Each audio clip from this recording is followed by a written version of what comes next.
Sahana bhavatu, sahano bhunaktu, sahaviryam karavavahe, tejasvinavadhitamastu, ma vidvishavahe. Om Shanti Shanti Shanti. Today's session is going to consist of three sections. And the first section, because chapter 6 is one of the most technical chapters in the whole Gita and the most analyzed, for that reason, we're going to summarize the most important points. The reason for this is I want you to be an expert whenever you say the word meditation. I want you to know exactly what it means when someone says meditation, so that whenever you walk into any chapter 6 class of the Gita, you will know exactly what's going on, where they're going to go next, and what it involves, okay? Because remember, you're probably going to do this probably once, so it's my job to make sure to put the most important points.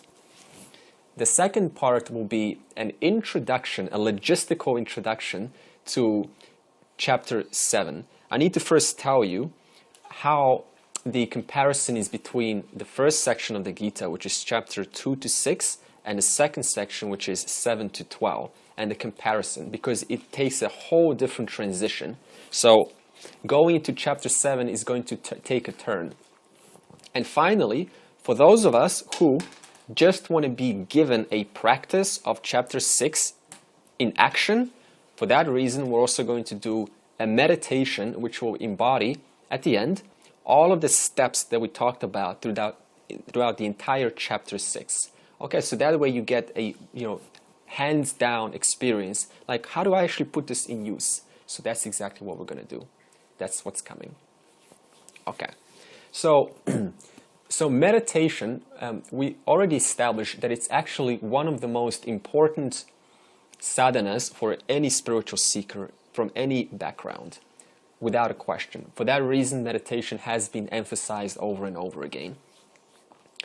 And meditation, we said, leads to the assimilation of knowledge. However, I want us to first, before going to the assimilation part, I want us to give a Shastra formula, or the order, how Shastra recommends one goes from the beginning to all the way to moksha. There's a certain procedure to that. So the Shastra talks about the first part before even getting into Vedanta is called Upasana. The word Upasana means preparatory meditation. Upasana job is to generally qualify the mind so that when it comes to the class, it's reasonably interested.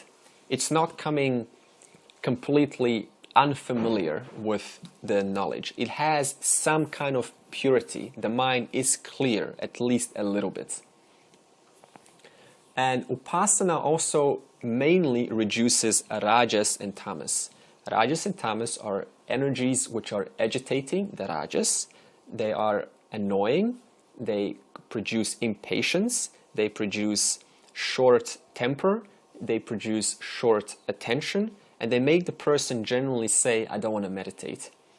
The reason for that is because the mind has so much things going on. That's because of this Rajas energy.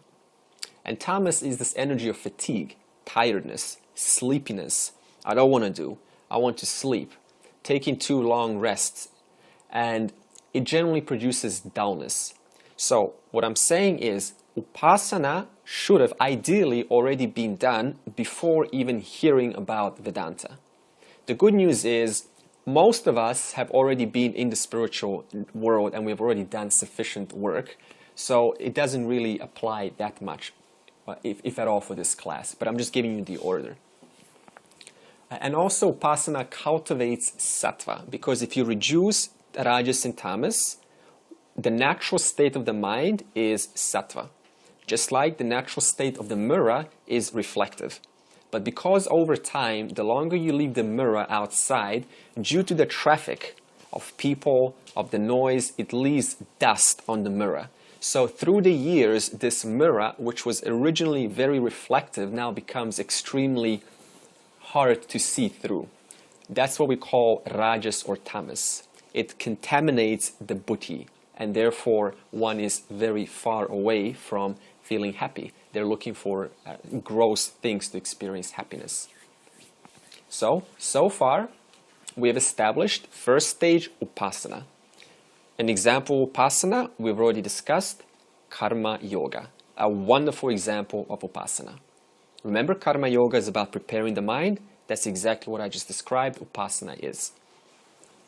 Then you come to shravanam. Now you're decently ready to listen to the knowledge.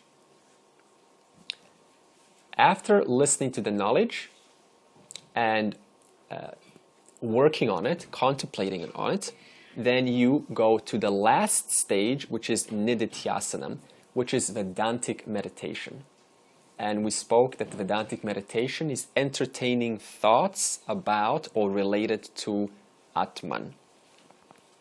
This is also why Krishna puts dhyanam, meditation, all the way at the chapter 6. Remember, there's 5 chapters. Did you notice that?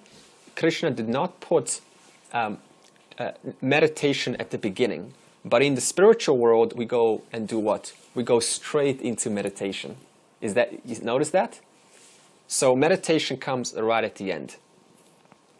Now, in regard to these 3 stages, there are 3 scenarios that apply to a Vedantic student. So just listen and see which scenario you are in. Okay. So the first scenario is you have not done upasana at all before coming to class. Okay? Upasana, general spiritual work, general purification, general interest in the nature of who I am. No work at all. Now suppose that's you. When you come to class, what's going to happen is you're going to hear this knowledge, but there will be no value to it. It's going to seem unworthy, unimportant. There's going to be skepticism, hesitation. There's going to be doubt. The value won't be seen. This is the nature of a mind that is still very impure, because it just cannot see.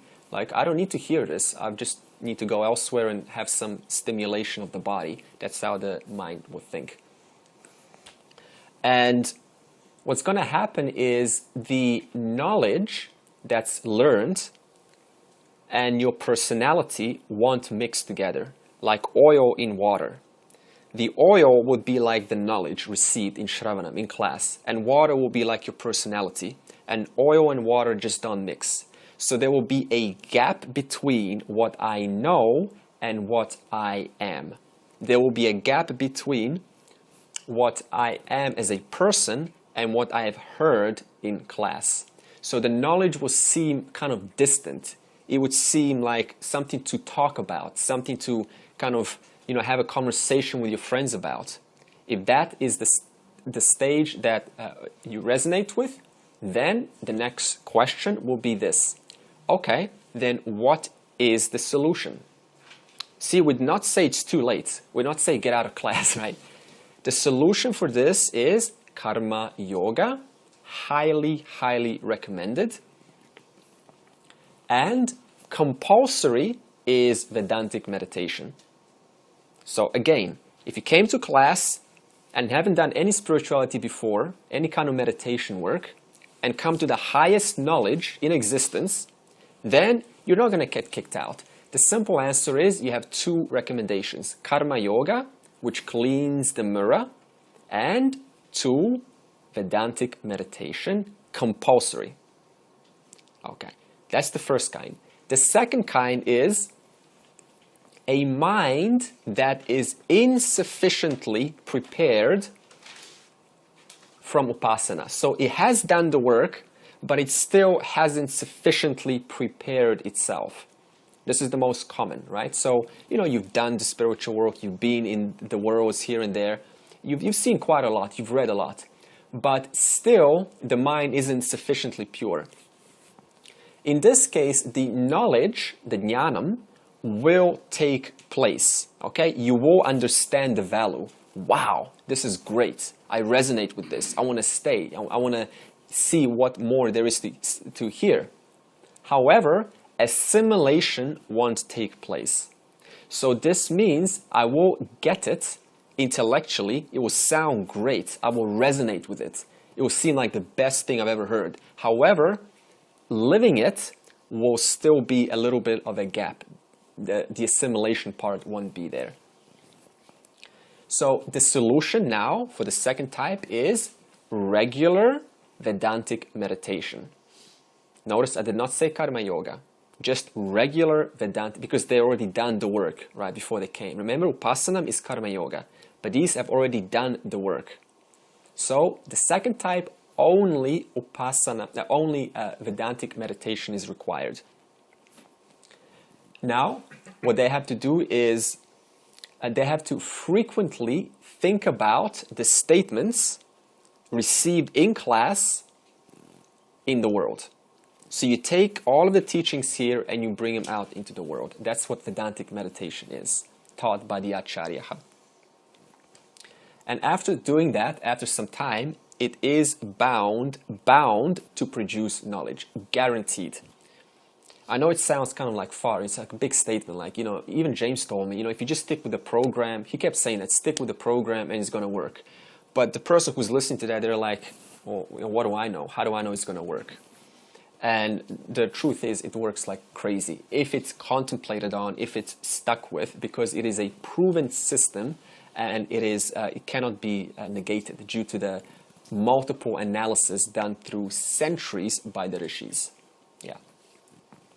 Okay. So remember, if you stick with it, then jnanam will convert into vijnanam. Remember, jnanam is knowledge and vijnanam is direct knowledge. Once again, when I use those two words together, there is a difference. If I just say the word jnanam, I'm actually referring to vijnanam. Okay? Just so you know that. Because in class, I will always say jnanam. When I say jnanam, I'm talking about assimilated knowledge, complete knowledge. But if I put the two words together, jnanam, vijnanam, then there is a difference. Indirect knowledge, direct knowledge. Okay, just for reference. Okay, now suppose the third category, you have done sufficient upasana, right? You've done tons of, you're like the spiritual Einstein, the yoga brashtaha we've already talked about, right? You've done it all. Like you're a meditator, you meditate for an hour a day, spirituality is your life, you got time, it's all fine. In this case, shravanam is sufficient. Nididhyasanam is not compulsory. What's shravanam? Listening. Meditation is going to make no difference, if hardly any difference. Why? Because all you need to hear is satya mithya. Satya is the final reality. Mithya is the apparent appearances that I witness all the time. And you're like, is that it? Yeah, that's it. There's nothing more to it. Are you telling me that the unchanging principle, which I already knew about all my life, that's the self? Yep, that's it. Is there anything more to it, to this entire teaching? No. In that case, when a teacher tells you what the self is, and you have enough faith to accept that, because that's what the Upanishads are also saying, your journey is fine. In that case, what is there to meditate? What are you going to get? But who's the meditator? You know the meditator is the mind, but you're still there witnessing the mind meditating. So you can see the stages. Okay. And also what's going to happen is likely you will still continue in Vedanta. That's the irony. Why? Because you just find it interesting. Many people in Vedanta are, they get it. It's fine. It's all assimilated, but they still enjoy listening to the knowledge because it's very helpful. And also you'll probably demonstrate characteristics like pretending like you didn't get it. Humble, like, one day moksha, so much long way to go. But inside, silently, it's all a joke. It doesn't matter to you. So that's one of the characteristics of just a humble person. You can still joke around. You can say, oh, I don't know anything, I'm working the hardest that I can. I hope this life I get it. In fact, my teacher, Advaita in Chinmaya, very humble, he said something to me, I don't remember exactly what, but I replied to him, and I just remember this. I said, well, actually, I won't see you in the next life because you're a swami, right? You're a teacher. And he said, well, I hope so. We're talking about a senior swami who's been doing this for 40 years. And I said to him, well, you won't be coming back. And he says, oh, I hope so. You see how humble that is? So that's what we're speaking of. Yeah. Okay. Now, just in case you missed the definition between upasanam and nididhyasanam, I want to make a quick comparison so you're absolutely clear. Again, upasanam is preparatory meditation. The word for it is saguna ishvara dhyanam. All this means is you're meditating on Ishvara with characteristics. I'm meditating on the truth using words which symbolize the truth. Okay, clear? Remember what we said about the term meditation. We said saguna brahma vishaya manasam vyaparaha. That's the definition of meditation in the scriptures. So all that really means is the vishaya, the subject matter of meditation, is regarding Brahman with attributes, which is equal to saying saguna ishvara dhyanam. So all you're doing is meditating on attributes. Does this sound like karma yoga? Yeah, because in karma yoga, what are you doing? You're observing laws and orders which you happen to be interacting with, and you're seeing that all of this is caused by the ultimate cause, Ishvara alone. Okay. Upasana is also, besides karma yoga, general devotion, general adoration of the divine. Okay? So we see many expressions of this. We see Advaita Bhakti, we see puja, we see prayers, we see worship, we see humility, we see service. All of these expressions are part of upasana. They're all, like you're going to say, what's the point? To prepare the mind, to purify the mind. Remember the mirror? It's like taking a cloth and just, brushing it off. So that's the point of the upasana. Also, upasana includes common sense, not even Vedantic, just common sense discrimination between and dispassion between the something that is worth my time and something that's just going to kind of come and go, right? This is like smart people can even get this. They see what's the point of getting involved in this and going here and going there. It's all going to pass. So that's what I mean by common sense. And that common sense, viveka, also gives you general dispassion in life. So you don't have so much passion about this and this and this, right? Because it's going to end, and then I'm probably going to be seeking another hit of a stimulant of some sort. It's never going to end. So that's upasana. So devotion or love of truth is upasana. Okay, so what is upasana? Devotion and love. Yeah, exactly. Expressed in different ways. However you express it, that is upasana. Now, nididhyasanam. So that's upasana done. Now, nididhyasanam. Nididhyasanam is Vedantic meditation. What it means is this is nirguna ishvara dhyanam.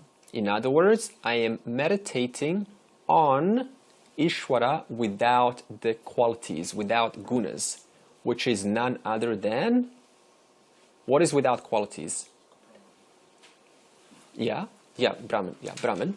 The self, Atman, the self. Self means Atman.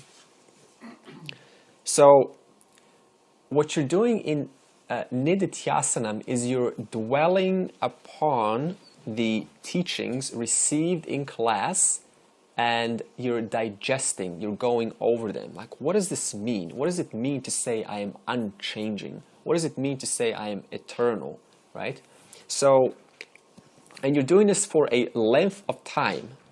Like with anything, we need time for something to take place. So we need to be realistic about the time factor. So that's why you need to find the necessary time in the day.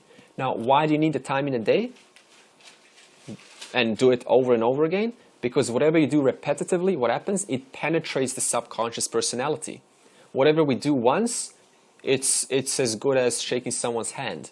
But if you do something over and over again, it just becomes a part of you. So remember, the repetition factor is very important. Okay. So once it penetrates your subconscious mind, it means simply I and the knowledge are one. It's indistinguishable. When you read the scriptures, you say this is common sense. It's like reading my own story, right? Because why? You have digested it so much. So the knowledge and you are one. That's the result of nididhyasanam. So Vedantic meditation does not, important point, does not produce self-knowledge. It only establishes the person deeper in what they already know. This is called Jnana Nishta. Jnana Nishta is knowledge that is firmly established knowledge. So what happens during meditation and why is it done? Not to get knowledge, because you can only learn how? By listening. Whatever epiphanies you get in meditation are only a result of the previous knowledge received. And it seems like new, but it's actually based on the knowledge you've already received before. Okay. So let's do a summary. Upasana leads to jnanam, qualification. Upasana is, remember, karma yoga, for example. Devotion, love for truth. That leads to what? Qualification to the truth, to the knowledge, self-knowledge. Shravanam leads to self-knowledge. Remember, you need to first get qualified. So now that I'm qualified, I need Shravanam. Now that I'm qualified, I can listen and I can understand it. After I've listened, then we have Nididhyasanam. Nididhyasanam leads to assimilated, listened knowledge. Not only have I listened to it, but it's become part of self. You cannot distinguish it between a book and yourself. It is so. It is a fact. It is the way it is. It means that the self-knowledge and your personality are one and the same. They are indistinguishable. The knowledge is concrete, it's solid, it's firm, it's unmovable through the times of the worldly transactions. And also, one more point is regarding meditation. When I say meditation, dhyanam has two parts. Whenever we say meditation, this is where all of the confusion comes in the world regarding meditation. The first definition of meditation is upasana dhyanam. What is upasana? General qualifying practices. And the second is nididhyasanam dhyanam. What is nididhyasanam dhyanam? Contemplating on the knowledge. So whenever we say dhyanam, we're only referring to the second type. We are not referring to upasana, because we have already gone through upasana in chapter 3, even though we're going to revisit it in chapter 7, actually coming up, but in a different way. Okay?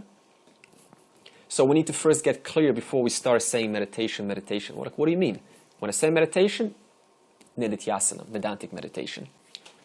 We also say that chapter 6 is divided into 5 parts. Okay. The first part was Bahiranga Sadhanani, which means general disciplines throughout life. Does that sound like Karma Yoga? Yeah. So Bahiranga Sadhanani equals Karma Yoga, or equals Yamaha or Niyamaha, or Yamaha, do's and don'ts according to the sutras that we have already studied. The second section was Antaranga Sadhanani. What that means is disciplines right before meditation. You have to prepare. Can't just, go from here to there. There's a certain protocol to it. The third was Dhyana Swarupam. That means the process of meditation, how to. The fourth was Dhyana Palam. That means the benefits, like what will I get out of the Nididhyasana meditation. And the last one was Dhyana Pratibandha Pariharao. In other words, the obstacles and remedies during meditation. Now, I will just cover a few of them to revisit the important points. We talked about Bahiranga Sadhanam, and which is general disciplines, and which means Karma Yoga. It's a good discipline throughout the day or even in the house, so you never feel like you're wasting time. Now, Karma Yoga has two principles behind it.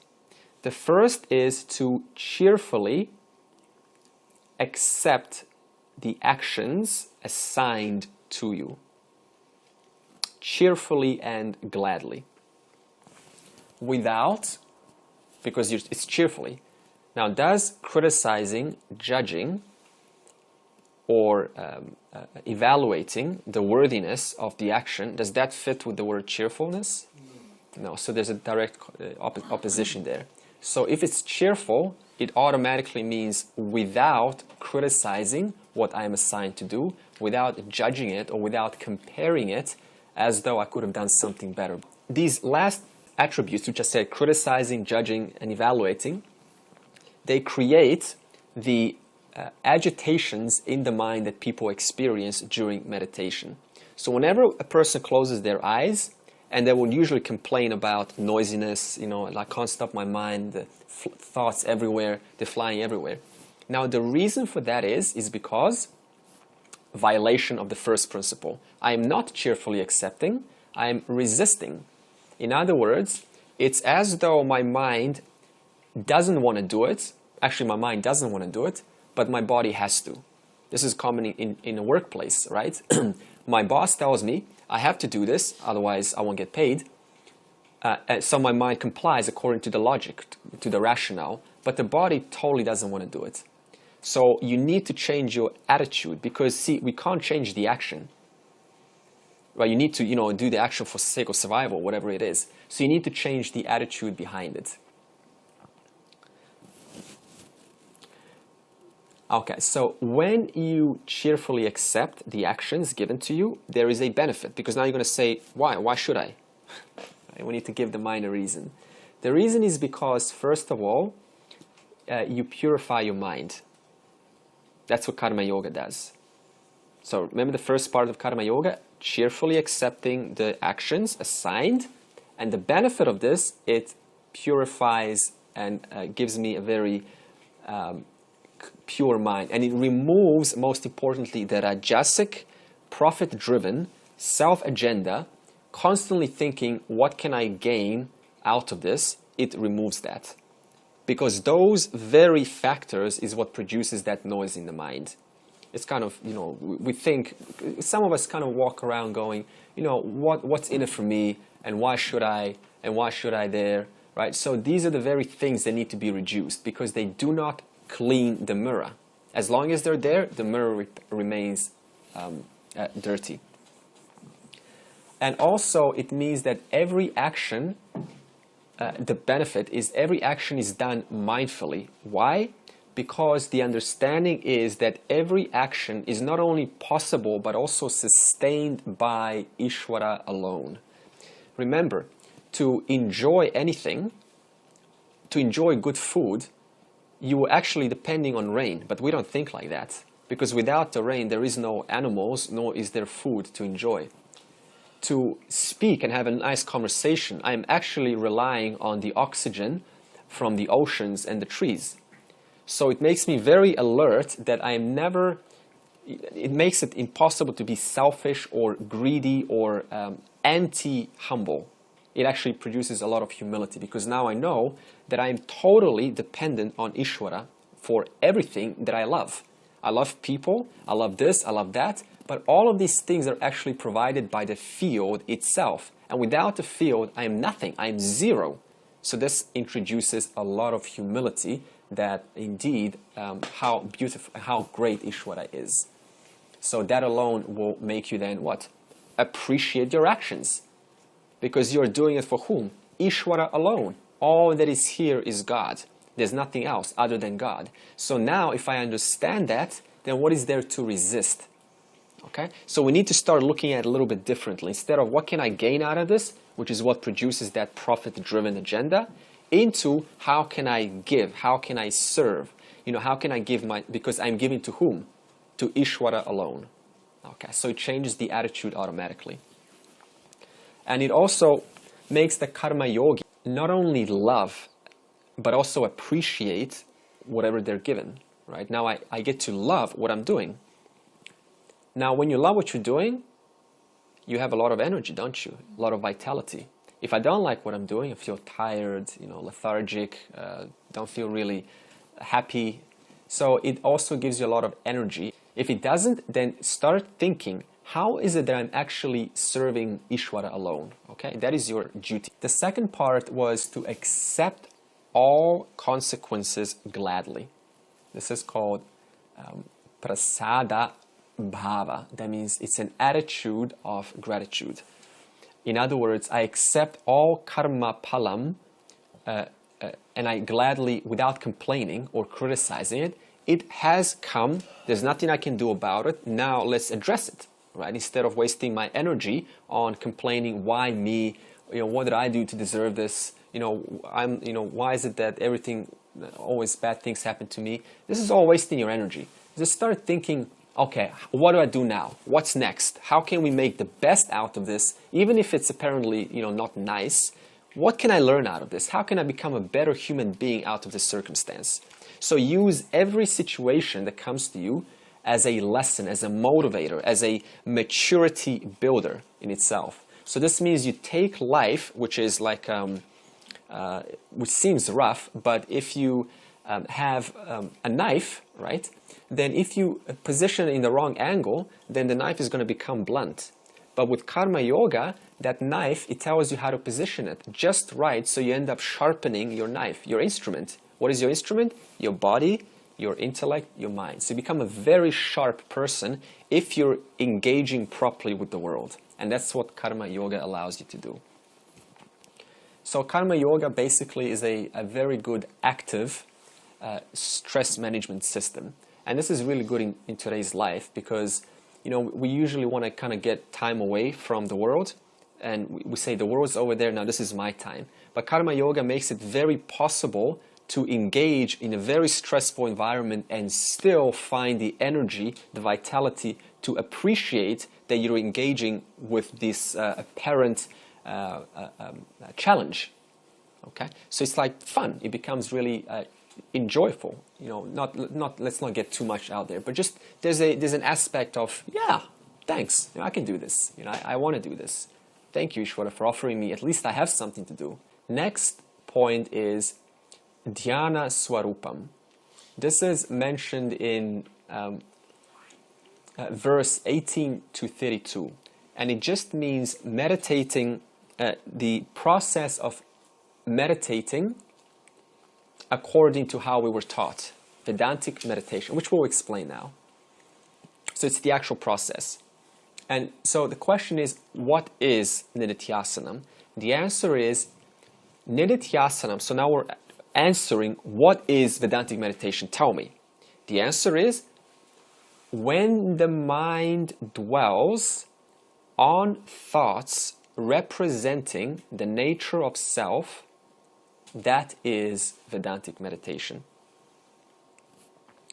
When the mind dwells on the subject matter, what's the subject matter? None other than the self. We call that Vedantic meditation. Which means, if you picked it up, the mind is present. We did not say go beyond the mind. Thoughts are being entertained. We did not say stop thoughts. So one thing that we have to understand is the idea of being silent in meditation, which is very common in the yoga world, has nothing to do with Vedantic meditation. I've already explained before, a silent mind in meditation only yields what? Tranquility, solitude, peacefulness, calmness in life. But it does not fix the ignorance problem. Avidya still continues. So, for that reason, in Vedantic meditation, we do not go into silent mode unless you're just interested in feeling happy all day long. We're only interested when you reach that silence, that solitude, that is when you begin entertaining thoughts related to the self. So, Nididhyasanam, once again, is directing the mind to the teachings received in Shravanam during class. So your mind is being actively engaged in meditation. What subject matter should we entertain during Nididhyasanam? The answer is, just in general, the body is not the real I. The sense organs, the mind, the thoughts, the epiphanies, the ahas, anything that is known is discarded because it depends on another principle for it to be made aware by.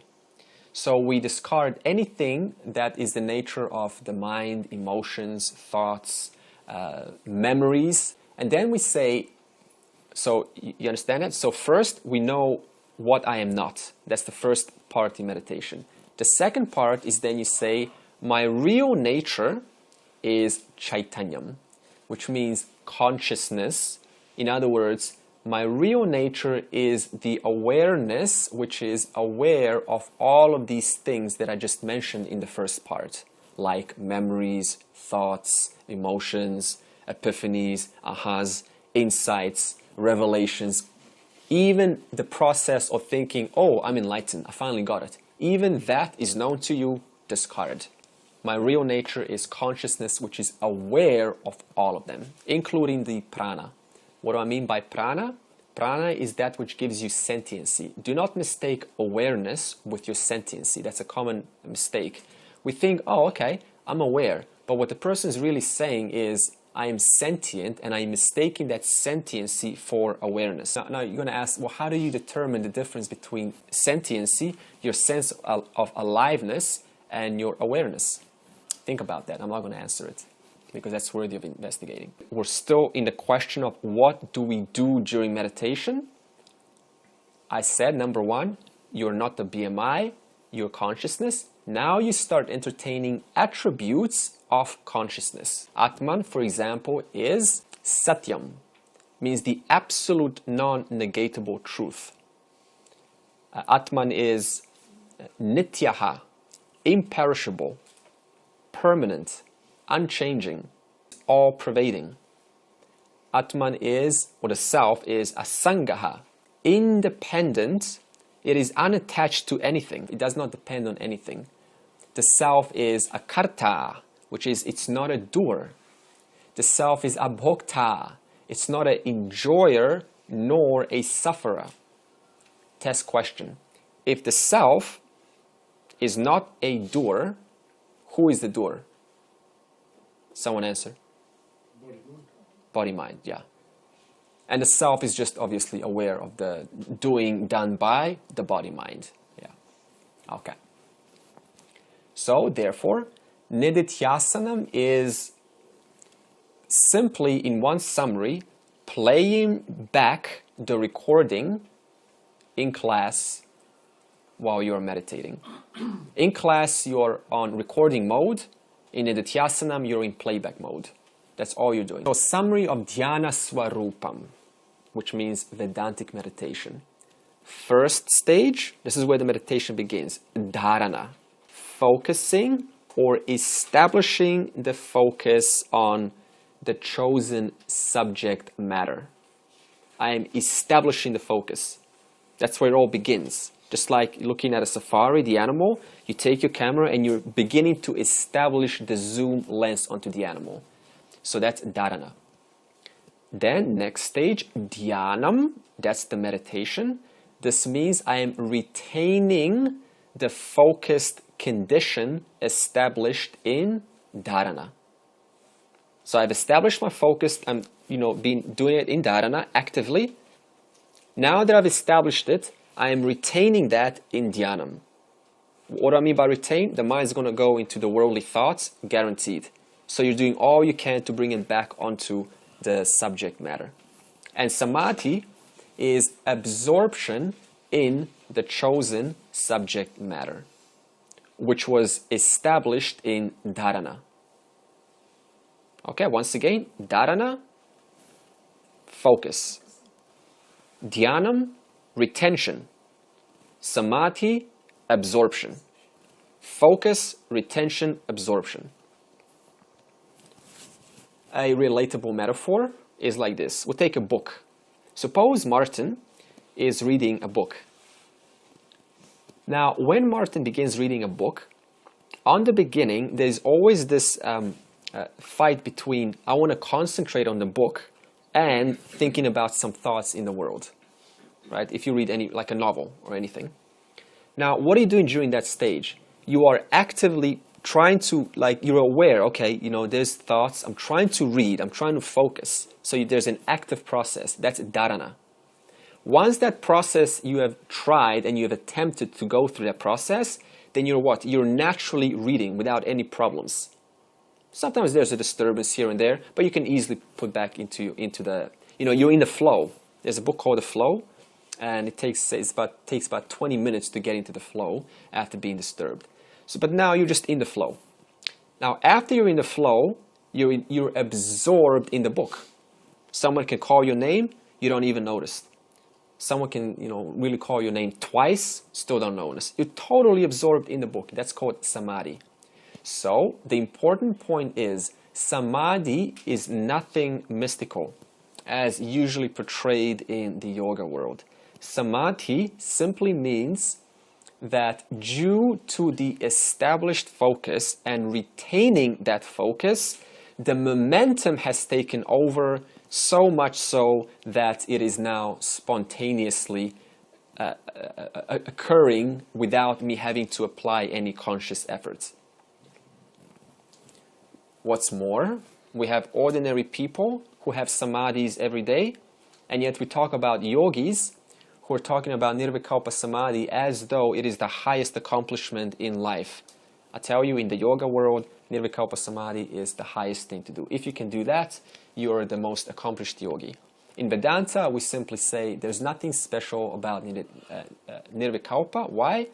Because even ordinary people who are absorbed in their TV program are in nirvikalpa samadhi. There's only this experience. When I say this, that means you're totally with the program. There are people who are absorbed in novels. That's why they like reading books, because they're totally with the book. We even have neighbors who are absorbed in eavesdropping conversations on others, right? That's also nirvikalpa samadhi. So in other words, there is nothing mystical about samadhi at all. We experience this, in various levels, but ordinary people have this all the time. Extreme sports, why are they sometimes done over and over again? It's like, why are you doing this? Because it's so thrilling, it's so dangerous that the person has no choice but to be totally absorbed in the moment. And I tell you, it feels fantastic to be just here with that moment alone, without this knower and the known. It's just experience, it's just knowing. Now let's put this into Vedanta. When this knowledge is assimilated, it is as though being constantly, unceasingly absorbed in the self. So it's not something far, it's not something to experience, it's not something to hear. It's just normal, right? Here, existence. What's so special about existing and being okay with that? That's called nirvikalpa samadhi, without going in and out of it. Next section, we gave 7 definitions of samadhi between verse 20 and 23. Look at it like this. These are 7 definitions of a jnani. So whatever you're about to hear is exactly what a wise person, what a liberated person is living, normal. The first definition is where the mind is absorbed in itself. What does this mean? Okay, what is the mind? Atman. And the mind is absorbed in itself. In other words, self is absorbed in the self, which doesn't actually make sense, so we'll just say the mind is absorbed in the self. That's why I say the mind is absorbed in the mind. The second the first, what's the attribute of a wise person? They are absorbed in the self. Even to say the word they is a little bit, it's not correct. So we'll just say there's total absorption. That's much better. The second definition is the mind is absorbed in Atma Darshanam. What does this mean? Don't worry, it's the air condition. This means that one has owned up to their highest nature. That means a wise person has simply owned up. There is nothing more to this than just ordinary, common sense, down-to-earth, non-mystical awareness. That's all there is to this. That's it. That's it. Let's not make it any special. If a kid does not understand this, if a 5-year-old child cannot understand this, the knowledge is probably too intellectual or it is incorrect. Even a child has to understand the basic idea, which is what? I am. Do you need to explain I am to a child? No. The child automatically knows. They kind of quantify for what it means, but just their existence, like I. That's it. Even the child can understand this. It's simple as that. If you really wanted to, shortcut to the highest knowledge, which ironically is the simplest thing in the world, the most obvious, which is you, I, self. The third definition is Atyantika Sukham. This means there is absorption in the maximum ananda. What does maximum ananda mean? Maximum joy. I'm not talking about joy of the world. I'm talking about joy owning to knowledge.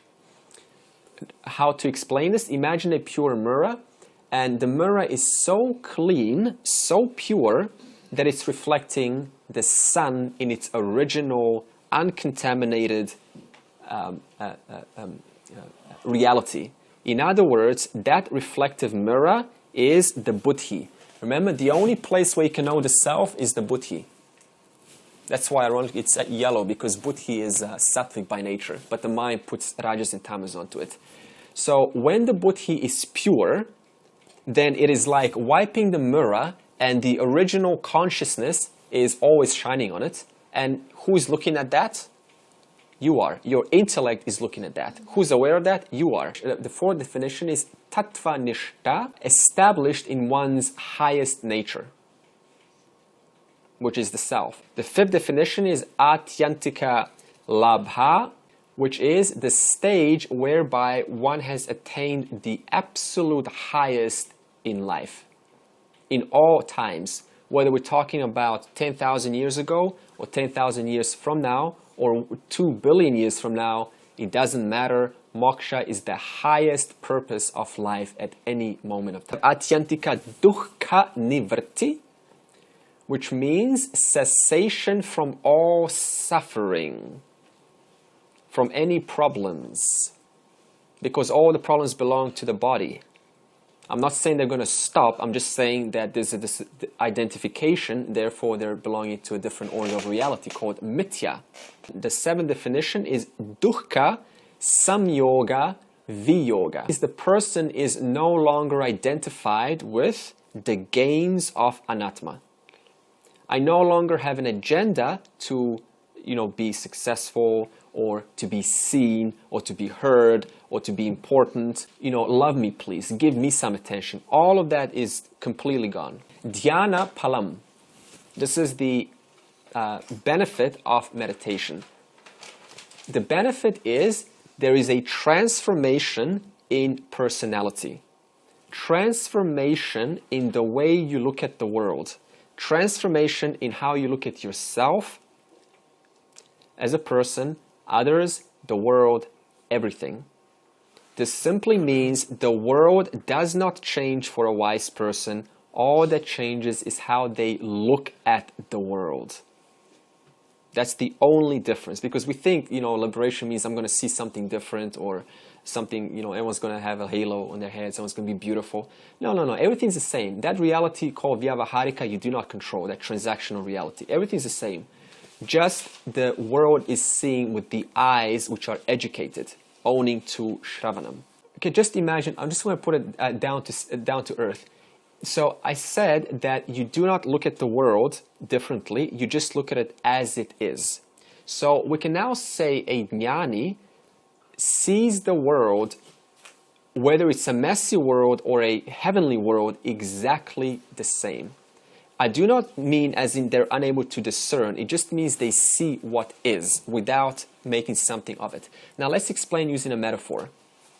When a mother walks into a very messy room of her 5-year-old child, she sees and she understands this is because of the nature of the child. When that same mother walks into the different room and sees a very clean, rainbowy, super clean room of her 5-year-old daughter, she says what? Or she understands this is owning to the nature of this child. So she sees both rooms. Tell me this, does the messy room, the messy world that is, and does the heavenly room, the heavenly world, does that affect the essence of the motherhood? Very difficult question. I think we answer that. You probably say, can you keep the room as clean as the other one? Yeah.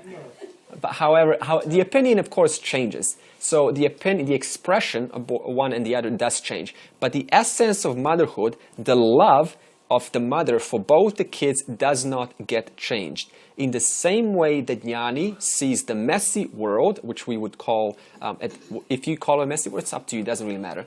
Or the jnani sees a very wonderful world, it does not affect the essence of the self. Because the essence of the self, which is love, which is acceptance, which is, this is the nature of the world. It's going through the times of hardship. It's going through the times of beauty and wonder and love everywhere, love in the air. And now it's going through, that's just the cycle of the world. It's always been like that. It's never going to be any different. So it's fair to expect if the world is seemingly gloomy, let it be, because I really don't control the whole. There's a much greater intelligence that is coordinating this, so I can just, see it for what it is, like my son's dirty, messy room. Let it be, but it doesn't touch you. Okay. Now, the second benefit is freedom from raga dvesha, which means freedom from attractions and repulsions. This means the attachment to the worlds and things have been released. This is the advantage of meditation. Now, you know that attachments is actually the number one problem which agitates the mind, because what comes in meditation? Only those things that I am attached to. It's never something that I have no relation to. So this means to detach from things is to have a pure, clean mind. To have a pure, clean mind is to be able to properly assimilate nididhyasanam. To properly assimilate nididhyasanam is to convert jnanam into vijnanam, which is indirect knowledge, into direct knowledge, which is called moksha. That's the benefit. Now, one little caution. Preferences are different from raga dvesha. Likes and dislikes and preferences have a subtle difference. For example, I can say I prefer to drink green tea. But it's something totally different to say I need to have my green tea. If I don't have my green tea, my whole day is ruined. I want my green tea. There's a difference there. So I can have my green tea. If you don't have green tea, fine. Just give me some kind of tea. If you don't have tea, give me coffee. If you don't have coffee, give me water. But it's something else. No, you don't have green tea. Let's go buy it. I need my green tea, right? So in other words, the jnani is not a slave to these likes and dislikes, but they still have preferences. So don't think now because the wise person, they have preferences. They want to go there. They're not liberated. That's a very black or white way of looking at it. It doesn't work like that. There's always going to be, and they're okay. To have preferences is fine. Now, the final attachment and the hardest one to let go of is people. That's the hardest one. You can easily detach from objects, from cars, from house, from having to live in a good home. Super simple. You don't even have Vedanta. You don't need Vedanta for this. However, to detach from a person is the toughest. And the way you can do this is very simple. You simply understand that whatever and to whomever you are attached to, when I say attached to, I mean close people to us in our life, simply understand they are Ishwara's alone. They are not my property. Nothing is mine. Not even the body that's claiming another person to be my possession, even that body that's claiming that is not by me. In other words, because none of this is my property, by that alone, if you digest that knowledge, attachment should release. That's one little method of letting go. I have no right to claim anyone as my property because I did not create them. I did not even create this body, which is enjoying trying to own another person. So the main benefit is shanti, in one word. Shanti means calmness. General, and when you're calm, you're sattvic. So that's a direct correlation there. So dhyanam palam is actually moksha. Now, dhyana pratibandha parihara. That means, next section, obstacles and remedies to meditation. This is between verse 33 to 36. We mentioned two words, abhyasaha, which is practice. So how do you remove, okay, when I say obstacles, what do I mean? I'm talking about sleepiness, falling asleep, a mind that is just so agitated, I don't want to meditate. I'm talking about not feeling like it or not wanting to meditate long, right? We just say, oh, 5 minutes is enough. You need to increase that time a little bit more. So we said two parts. First is abhyasaha. Abhyasaha means practice. How do you practice not falling asleep? By waking yourself up again. Every time I fall, I say, no, keep it. Keep my posture, keep my stance. This is important. The second is vairagyam.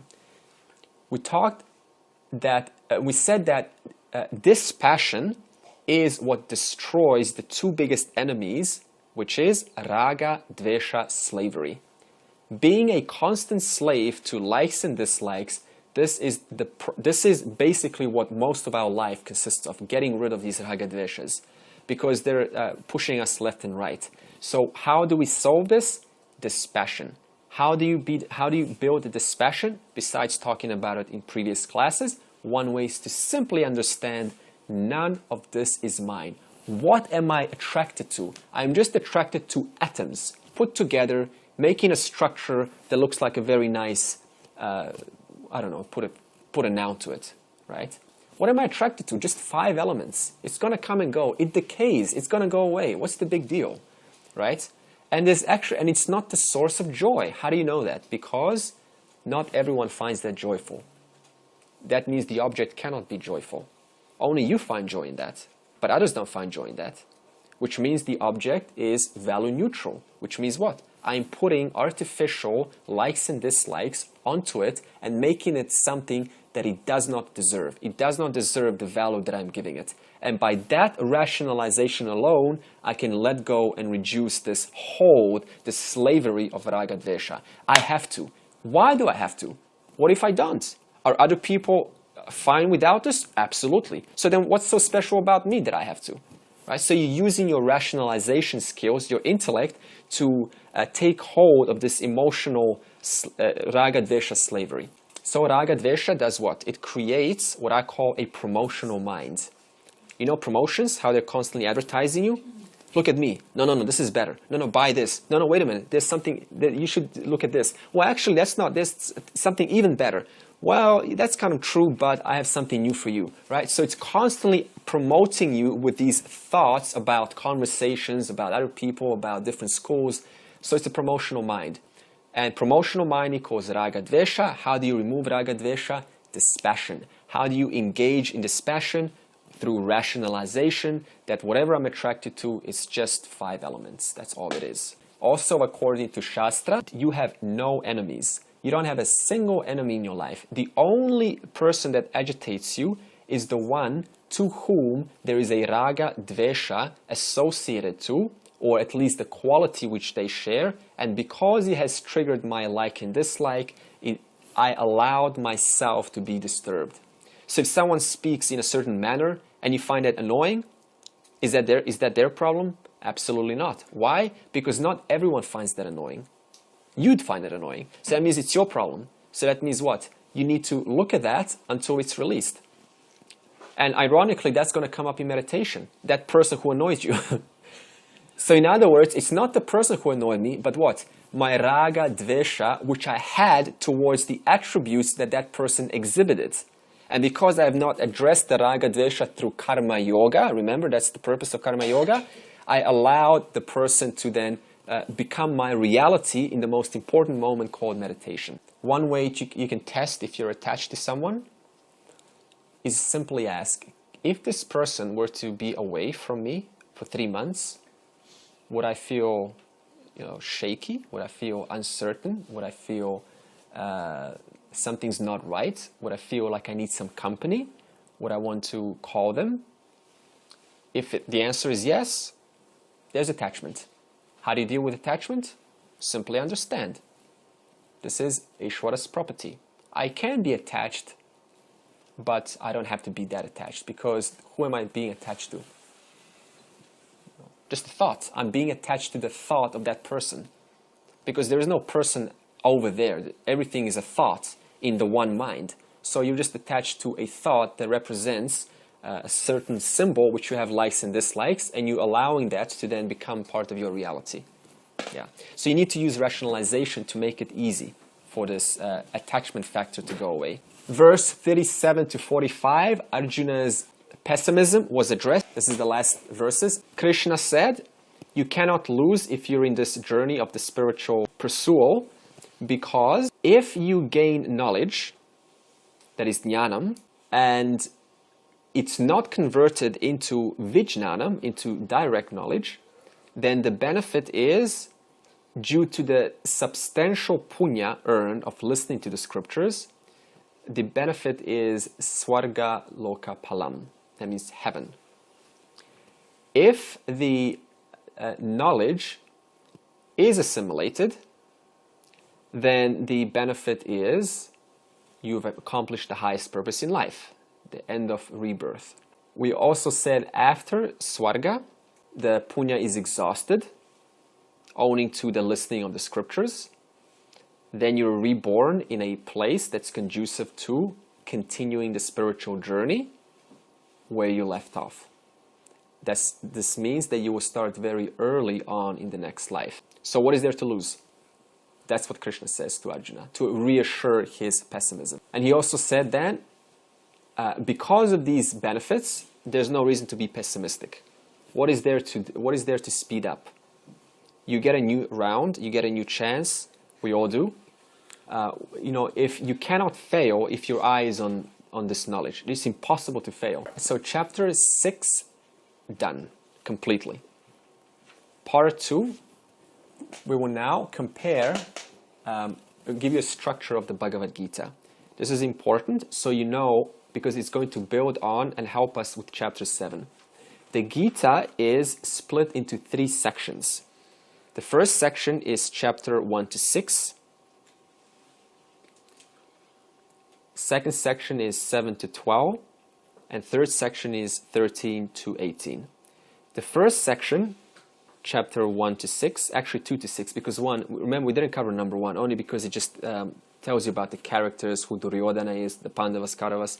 The teaching starts from chapter 2. So from 2 to 6 deals with Tvam, Tattvamasi. The Tvam part is all about you, the person. What is your nature as a person? So we have now done everything we have to say about you as a person. The Tvam part. This is called Pratama Shatkam. Shatkam means 6. Pratama means first. So the first section is all about Tvam, you. The second section, chapter 7 to 12, is all about Tat. Tat, part of the Tattvamasi, is all about, what does Tat mean? Tat, that. In other words, it's all about Ishvara. So now we're really delving into what is Ishvara. We haven't even scratched the surface of it, even though I have dispersed it throughout the year, here and there. The last section is Asi. Asi is the binder that connects the Twat and the Tvam and Tat. What is the commonality that both Tat and Tvam enjoy? Which is Brahman alone. So only in the last section between 13 and 18, we will actually bring this together and see how there is no difference between the microcosm and the macrocosm. So we're now only going now on the macrocosm, section 2. Understand? So far we are now on section 2. We're now going to address the macrocosm. All we have done so far, 2 to 6, is the microcosm. Now chapter 2 to 6, Prathama Shatkam, is split into 3 sections. This means we talked about 3 very important sections, and I'll explain them again because it will help us. What have you actually done since the beginning of last year? The first section of, or topic of chapter 2 to 6 is Jiva Swarupam. It talks about the nature of the individual. And it said that the individual is not a body. That was the basis of the message. You are not the body. You are not the mind. You're not the sense organs. The essential nature of the individual is Chaitanyam, the consciousness principle, which is aware of all of them, which is seemingly contained in this body-mind container. So your body-mind is like a cabinet or a container. And the consciousness is seemingly contained in that cabinet, in that container. So the body-mind are presented as containers. So that means we can start calling each other containers now. Hey, containers.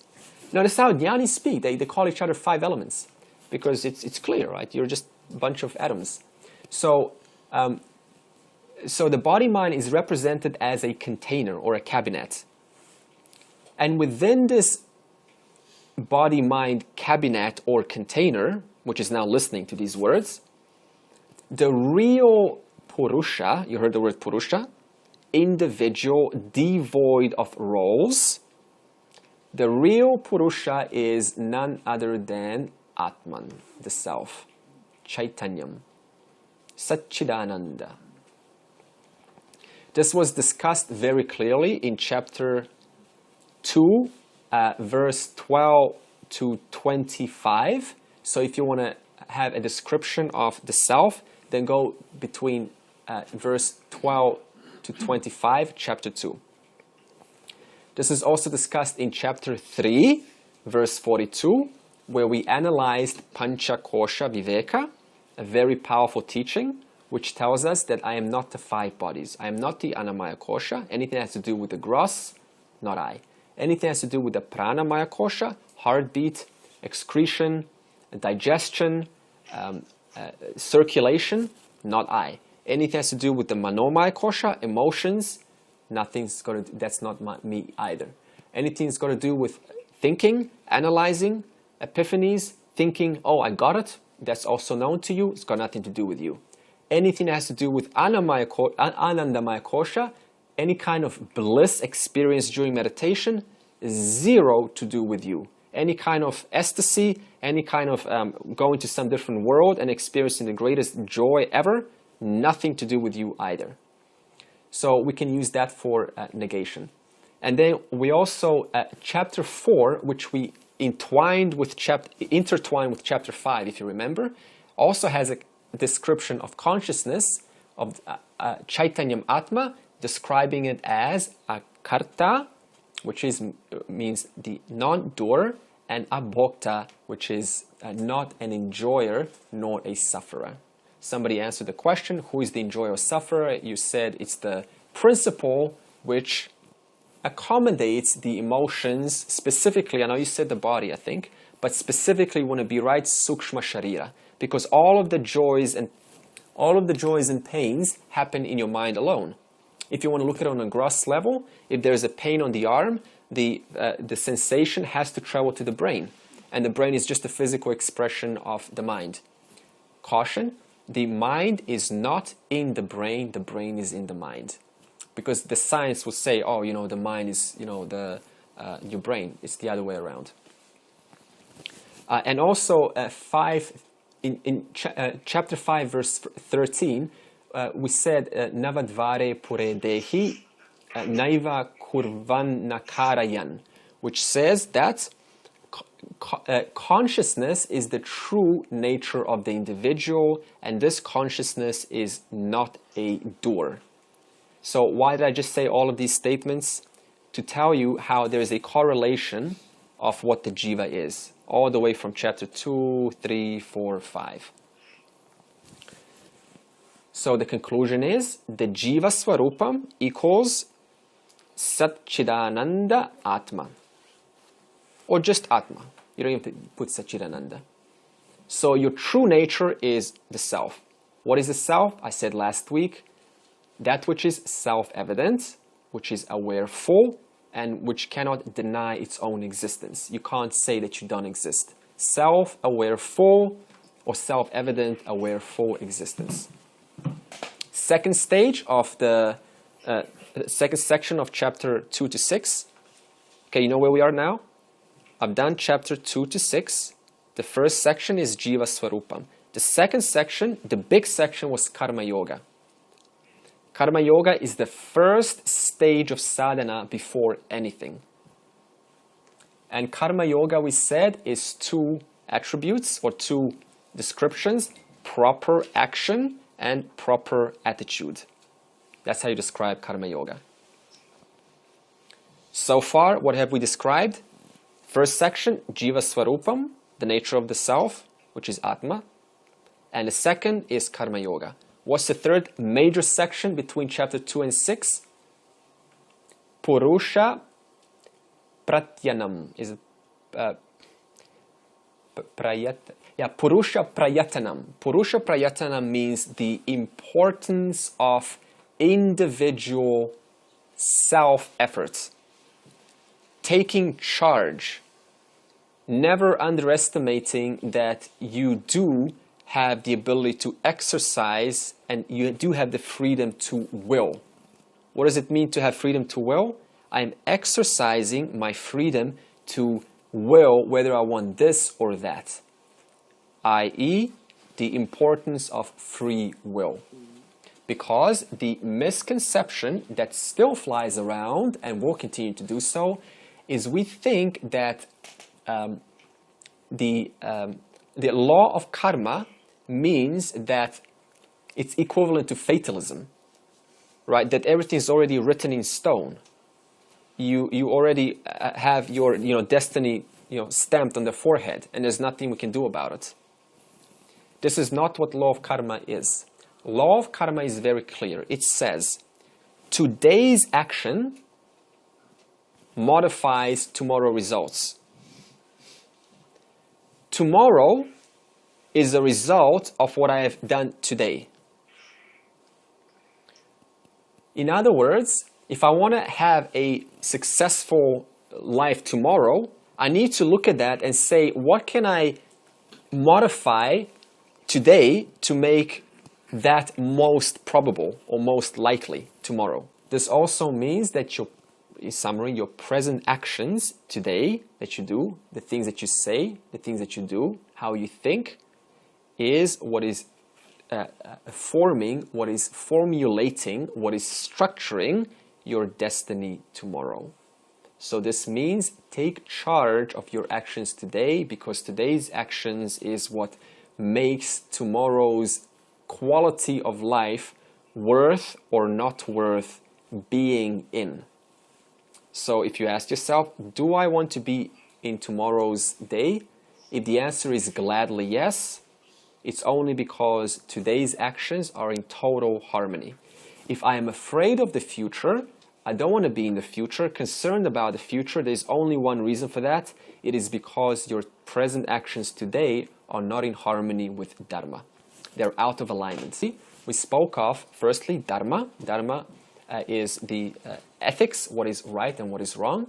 We also said, following that is Artha, wealth, security, Kama, desire, or enjoying life, and finally Moksha. These 4 stages means that the goal, because these are the 4 goals of life. So if you want to ask what is the purpose of life, these 4 goals. The 4 goals of life are selected, chosen by, effortfully put into action by the human alone. You're the one who chooses your actions, not some despotic, dictatorial Bhagavan sitting at some place who is, a sadist, who is enjoying people's sufferings and enjoyments. So this means these 4 goals have to be fully taken charge by you, which is why moksha is absolutely possible.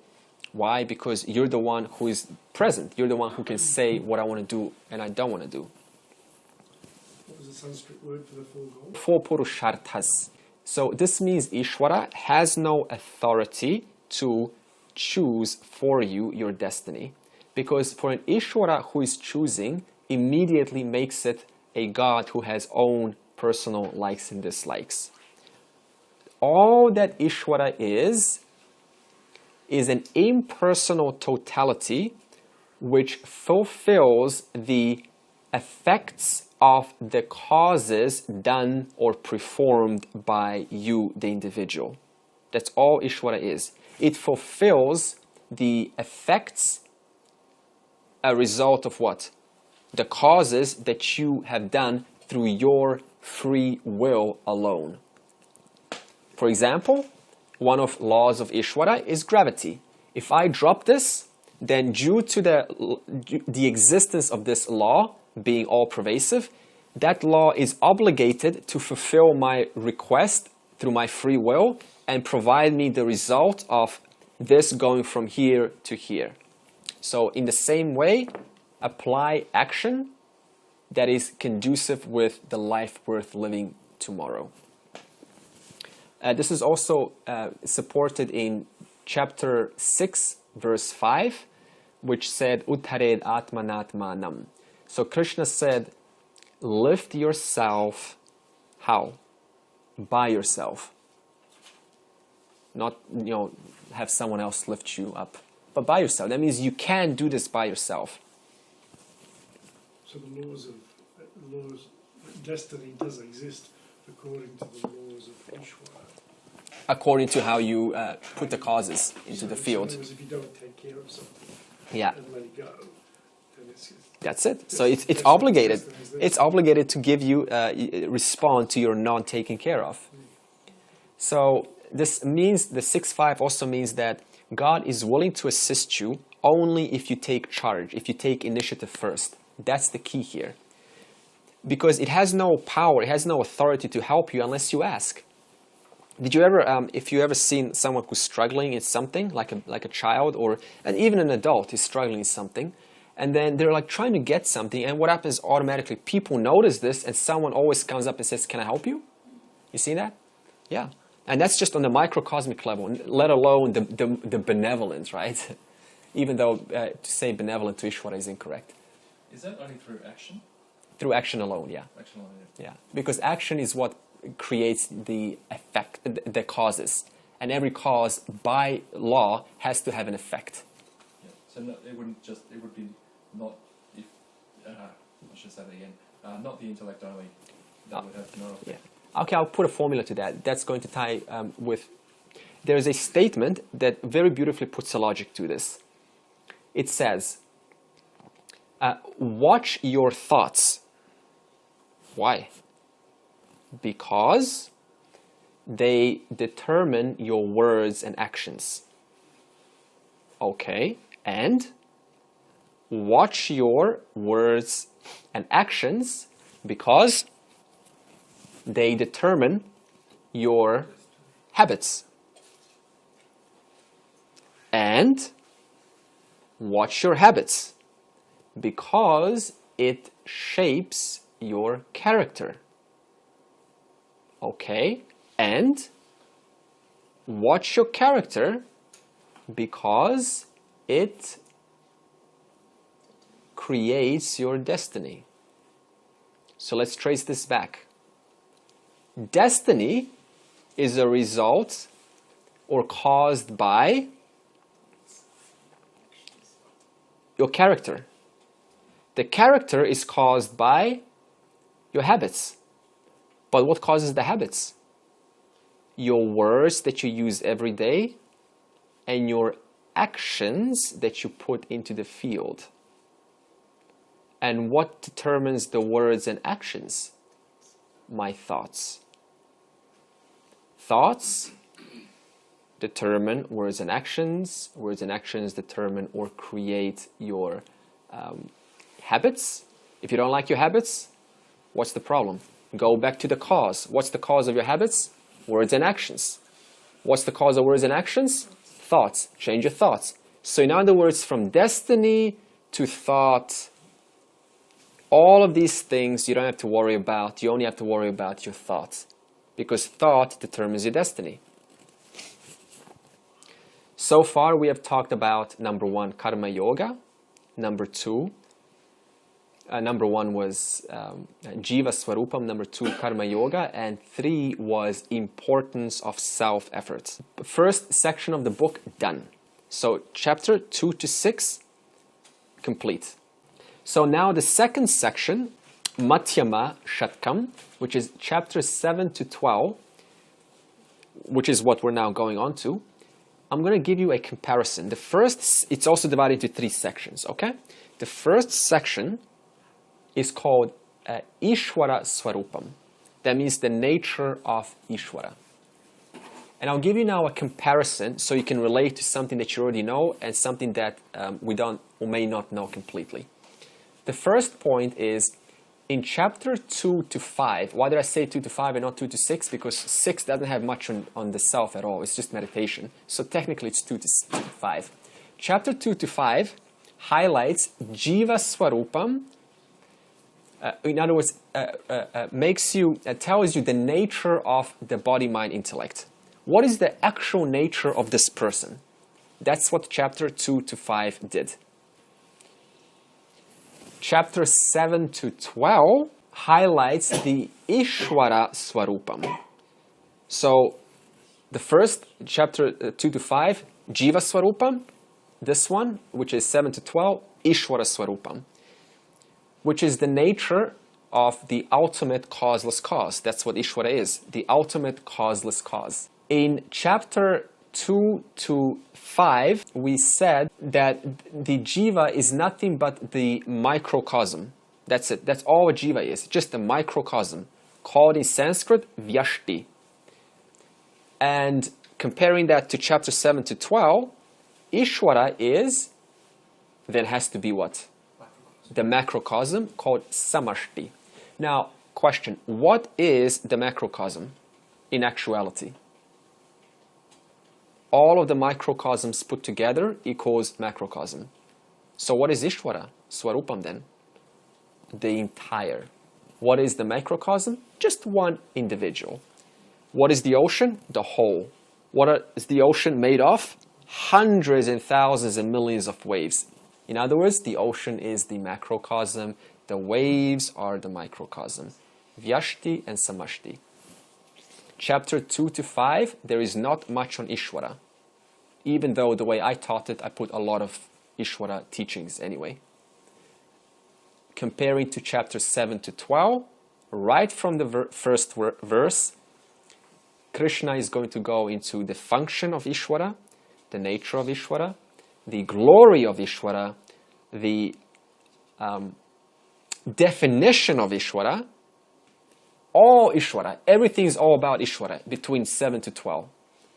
So if you don't know what Ishvara means by the time 7 to 12, it's probably willful ignorance on your part. So there's no way you're not going to know. That's how much we're going to get into it. Jiva Swarupam, between chapter 2 to 5, says that Jiva Swarupam has 2 components. The first is it has a body. In other words, remember the word I used? Container. So it has a container, and the essence of this Jiva Swarupam, which is Atman. So once again, the first principle is the container, and the essential nature of this container is Atman. Comparing that to 7 to 12, Ishvara also has 2 aspects. This means Ishvara has the superficial aspect called matter, the total physical body called Virat. We'll get into this. But it also has the essential inner nature of God, which is Atman. Also, remember, Atman just simply means Brahman from the standpoint of creation. Now, chapter 2 to 5, the Jiva is a mixture of Atman and Anatman, spirit and matter. Comparing that to 7 to 12, Ishvara is also a mixture of Atman and Anatman. A more accurate term for Ishvara thus is Saguna, Nirguna, Swarupa. It is both Saguna and it is also Nirguna. Understand why? What is Ishvara? From the standpoint of creation, it is both Saguna and Nirguna, because the truth of Ishvara is what? Brahman. And Brahman is Nirguna. So therefore, Ishvara is also Nirguna. Because from the standpoint of creation, there's consciousness, because you cannot give an attribute to consciousness, and Ishvara is consciousness. But also, there's creation, Maya Shakti, so therefore, it is Saguna. So then we'll get into the details of this. Okay, the second part of chapter 7 to 12 is the sadhana, which is another name, upasana. So we're going back to upasana. Isn't that strange? However, there's a comparison. Chapter 2 to 6, the upasana is what? Karma Yoga. Chapter 7 to 12, okay, so what is Karma Yoga?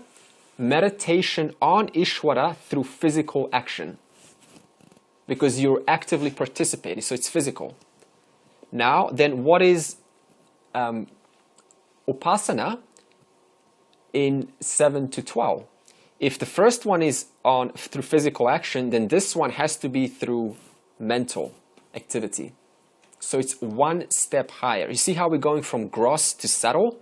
Before it was all I need to contribute, I need to give, I need to offer to the field, I need to worship the field. But now we're going more subtle, which is, it is a Saguna Ishvara Dhyanam. I'm meditating on Ishvara with attributes.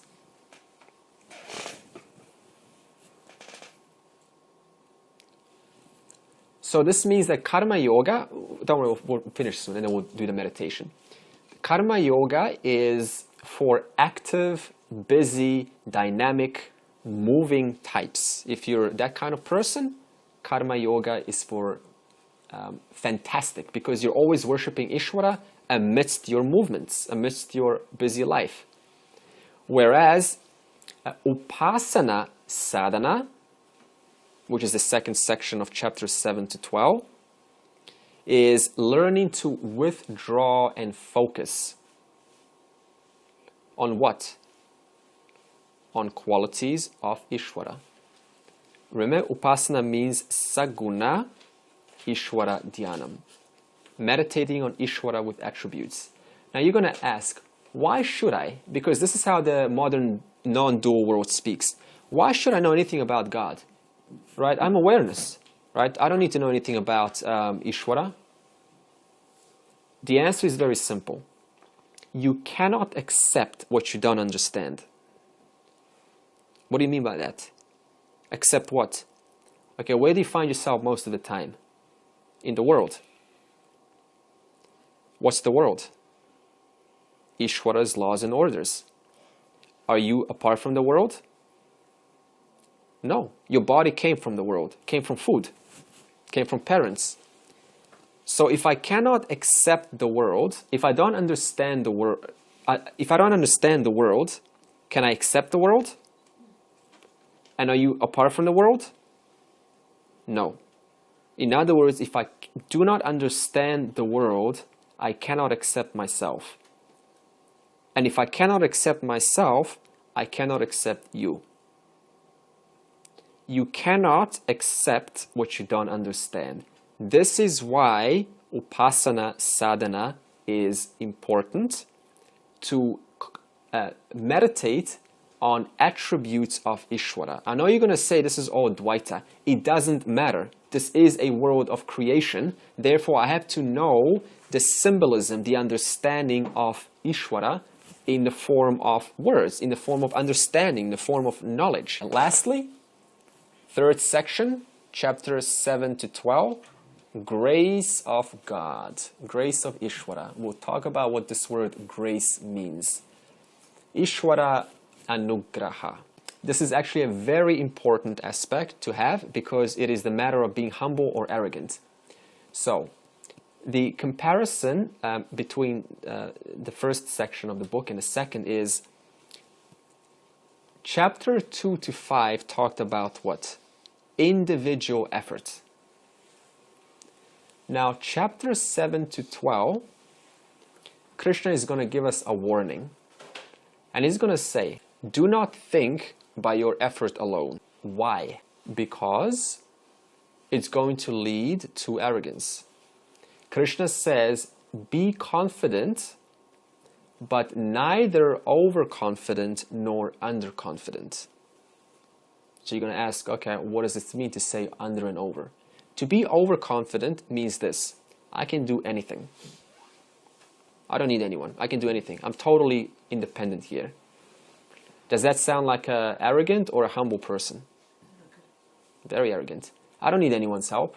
You know, hello, you're breathing air. You're using Ishvara's resources to even say that. I'm using food to sustain this body and then to do things which I then claim I am doing. I first borrowed the resources from earth in order to get the result of this creation, whatever it is. So, overconfidence, if there is an overconfidence, what happens 10 out of 10 times is Bhagavan, at the most appropriate time, will give you something equivalent of a smack on the head. Now, why? Simply because it is to bring or induce humility back into the person. We see this very often. Sometimes a businessman thinks they can make infinite amount of money, or they can date as many women as they want, they can sleep around, and suddenly they get a disease or get an accident, or something happens so much they're totally paralyzed, immobilized, can't move, and they're forced to recontemplate their life, and that causes them to reintroduce that most important aspect called humility, and then see others equally, to see others more closer to them. Instead of this big separation, I'm here, you're there, this is not how it works. This is called overconfidence.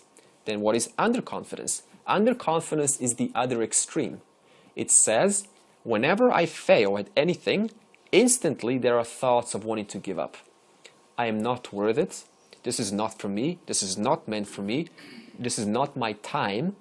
I am powerless. What's the point? I'm just a small person. I'm this person. I'm that person. My background is not this. Right? All of the thoughts of discouragement start settling in. This is underconfidence. The person gives up too easy, too fast. Now, what's the point of anything? That kind of underconfidence. Now, Krishna is going to say or teach us about what's called the middle path. I am neither overconfident nor underconfident. I simply see both for what they are without moving me, the self, at all. So I see things as they are. Just like the mother sees both the messy room and the clean room, but it doesn't affect the motherhood essence. It doesn't affect her confidence in herself, even though it can seemingly be scarred sometimes by the naughtiness of the child, but the mother is still a mother. And Krishna says, therefore, do effort, gladly, apply effort, but never forget me. Remember, all of your effort is backed up by me. So what this makes, or does, is makes the person extremely humble. It makes basically Ishvara like your best friend. And I'm not now, let's not get philosophized, who's this other best friend. It's just presence of God is always available. Always to feeling this sense of closeness, sense of unity. So that's what Ishvara grace is. Another name for this is prasada, Ishvara prasada. Prasada means grace. So this is called the balanced attitude, the middle way, the middle path, and we will learn about how to be in this, in the middle without going to extremes.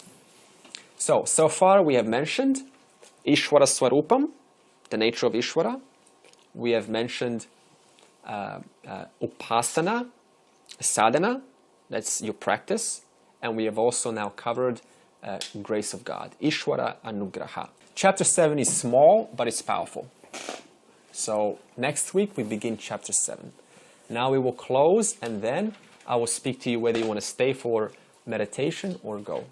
Sarve bhavantu sukhinaha, sarve santu niramaya, sarve bhadrani pashyantu, ma kaschid dukkha bhag bhavet. Om Shanti Shanti Shanti.